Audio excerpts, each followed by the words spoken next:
না,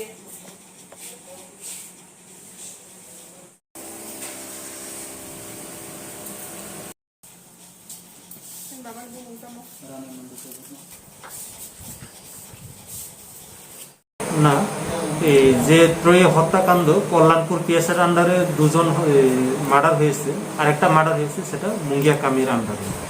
এই কল্যাণপুরে case register হয়েছে যে দুইজন মার্ডারের জন্য, এবং এই মার্ডারের যে আসামি আজকে আমরা একজনকে অ্যারেস্ট করেছি, যার নাম হচ্ছে রিপন দেববর্মা, বাবার নাম রামানন্দ দেববর্মা, বাড়ি হচ্ছে উত্তর মহারানীপুর। না, এই কেস এখনো তদন্ত চলছে, তদন্ত ক্রমে যদি আরো ইনভলভ থাকে নিশ্চয়ই পাওয়া যাবে। যেহেতু এই কেসটা মানে তদন্ত চলছে, এই জন্য আর আমরা অনেক কিছু আর প্রকাশ করছি না।